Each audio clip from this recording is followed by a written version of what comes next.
नमस्कार। श्रीमद् भगवद गीता व्याख्यान श्रृंखला की इस कड़ी में आप सभी का हार्दिक स्वागत है, हार्दिक अभिनंदन है। आपको ले चलते हैं श्रीमद् भगवद गीता के षष्ठम अध्याय की ओर। और षष्ठम अध्याय के प्रारंभ में वही संवाद है जो पंचम अध्याय के अंतर्गत चल रहा है। भगवान श्री कृष्ण अर्जुन से कहते हैं, जो व्यक्ति बिना फल की इच्छा के संकल्प करता है, कर्म करता है, वही सन्यासी है, वही योगी है। यहाँ पर दो प्रश्न हैं, व्यक्ति कर्म भी करे और दूसरा फल की इच्छा भी ना करे। इन दोनों स्थितियों को व्यक्ति कैसे पा सकता है, इसी का समाधान षष्ठम अध्याय के अंतर्गत भगवान श्री कृष्ण देते हैं। और वो कहते हैं कि ये मनुष्य का मन ही है जो व्यक्ति का निर्माण करता है, ये मनुष्य का मन ही है जो व्यक्ति को पतन की ओर लेकर जाता है। सारा खेल मन का है। जो अपने मन को नियंत्रित कर लेता है वो बिना फल की आशा के कर्म करने में पूरी तरह से तैयार हो जाता है। ये मन क्या है? वेदव्यास जी कहते हैं, मन एव मनुष्याणाम कारणम बंध मोक्षयो। ये मन ही मनुष्य के बंधन का कारण है, ये मन ही मनुष्य के निर्माण का कारण है। अब मन मनुष्य के बंधन और मनुष्य के उत्थान का हेतु कैसे हुआ, आइए समझते हैं।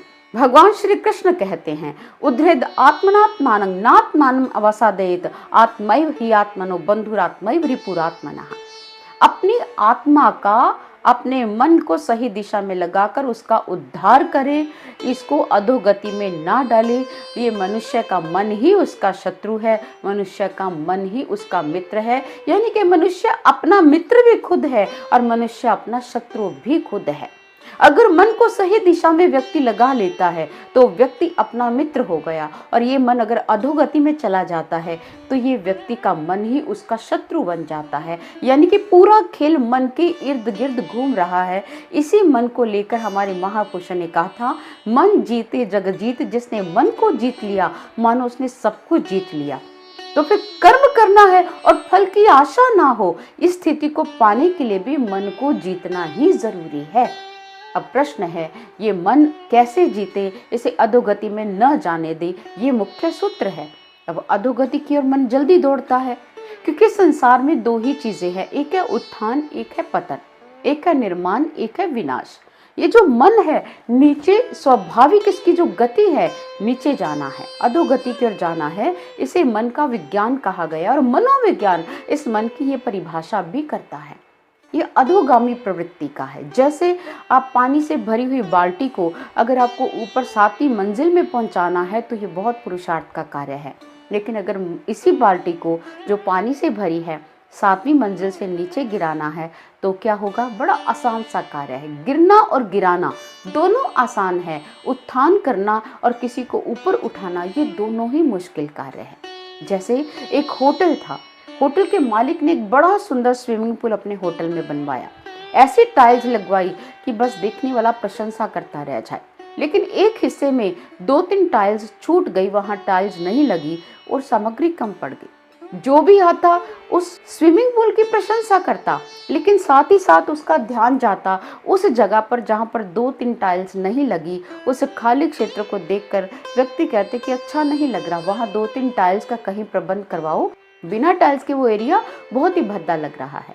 व्यक्ति को वो प्रशंसा तो अच्छी लगती जो टाइल्स की हो रही है, लेकिन होटल के मालिक को जब ये कहते कि वो जगह अच्छी नहीं लग रही है, 2-3 टाइल्स जो जहां पर है नहीं, तो वो आलोचना उसको पीड़ित करती। यानी कि वो इतनी टाइल्स लगने की सुंदरता पर प्रसन्न नहीं है, लेकिन छोटी सी जो आलोचना हो रही है 2-3 टाइल्स की कमी की, उस पर वो ज्यादा दुखी हो रहा है। व्यक्ति के पास सब कुछ हो उस बात का उसको आह्लाद नहीं होता, लेकिन व्यक्ति के घर में अगर एक एसी ना हो उस बात का रोना, उस बात का ढिंढोरा वो अपने हर रिश्तेदार के आगे पीटेगा। यानी कि जो हमारे पास है उसके लिए हमें प्रसन्न होना आता नहीं है, और जो हमारे पास नहीं है उसके लिए हम दुखी होते रहते हैं, उसके लिए हम पीड़ित होते रहते हैं। और ये मानव समाज की विडंबना ही तो है कि हम दुखों की ओर देखते हैं और जो सुख मिला है उसको भूल जाते हैं। ये वही बात हो गई जैसे हमारे मुख में मान लो 32 दांत हैं, किसी के 2 दांत टूट जाएं तो जो जीवा है वो हमेशा जिन जगह पर दांत नहीं है बार बार वहीं जाएगी। अभावग्रस्त जगह पर जीवा जल्दी दौड़ेगी और जो दांत लगे हैं उसकी ओर जीवा का ध्यान नहीं है। और यही प्रवृत्ति मनुष्य के मन में घर कर गई है। मनुष्य अधोगामी है, अभाव की ओर दौड़ता है और रोता है, और जो है उस पर प्रसन्न होना उसे आता नहीं है। और कारण क्या है, अभाव की ओर क्यों जाता है? क्योंकि वो अधोगामी प्रवृत्ति का है। बहुत सारे लोग हैं जिनके सेमिनार्स लगते हैं, क्लासेस लगती हैं। एक सेमिनार मैंने देखा, जो लड़की सेमिनार लगा रही है उसका टॉपिक ये है कि 3 महीने में मैंने 1 मिलियन फॉलोवर्स को अचीव कर लिया है, देखो मेरा चैनल कहाँ पहुँच गया है। जैसे ये बात मुझे पता चली, पूरी वीडियो देखने से पहले मैंने कह दिया कि इसके चैनल में मॉरल वैल्यूज नाम की कोई चीज नहीं होगी। अंट शंट इसने परोसा होगा, कपड़ों की ऐड की होगी, घर की चीजें दिखाई होगी, कहीं ज्ञान की बात नहीं होगी। इसने ये डाला होगा कि 0 फिगर कैसे पाएं, इसने ये डाला होगा ये ड्रेस कैसे मैंने बनाई है। इसने मॉरल वैल्यूज की बात की नहीं होगी, क्योंकि मनुष्य का मन अधोगामी है, उन चीज़ों की ओर बढ़ता है जिसकी जीवन में कोई महत्व नहीं है, कोई कीमत नहीं है। और जो मॉरल वैल्यूज जीवन का आधार है, उस चैनल्स के लोगों का रुझान नहीं होता है। वो वही कोई 1K 2K 3K 4K 10K इसके बीच बीच में ही ये मॉरल वैल्यूज से मंडित चैनल्स जो हैं वो घूमते रहते हैं। और उनको इस पीक को छूने के लिए, 1 मिलियन पीक को छूने के लिए उनको कम से कम 4 से 5 साल लग जाते हैं। और जो अंट शंट वाला कंटेंट है जिन चैनल्स पर, उनको सिर्फ 2-4 महीने के प्रयास हैं। दुनिया उनके पीछे फॉलो करती है उनको और उनके पीछे दौड़ती है। ये है मनुष्य की अधोगामी प्रवृत्ति। इससे बड़ा प्रमाण आज के सोशल मीडिया के समय में और कहीं आपको नहीं मिल सकता कि हमारा मन मॉरल वैल्यूज की ओर कम दौड़ता है, अच्छाई की ओर कम दौड़ता है और दुख, अभाव, गंदगी की ओर ज्यादा गिरता है। और इन सब चीजों का कारण क्या है? मनुष्य अधोगामी क्यों है? क्योंकि मनुष्य अज्ञानता से भरा हुआ है। अज्ञानता ही मनुष्य के दुख का कारण है। और अज्ञानता को कैसे दूर करें? श्री कृष्ण भगवान कहते हैं, अज्ञानता का नाश ज्ञान की खड्ग से ही हो सकता है। वो कहते हैं, तस्मात् ज्ञान संभूतम हृत्सम ज्ञान सिनात्मनः छित्त्वैनम संशयम योगम तिष्ठो तिष्ठ भारत। तुम ज्ञान की खड्ग से अपने अज्ञान को काट डालो।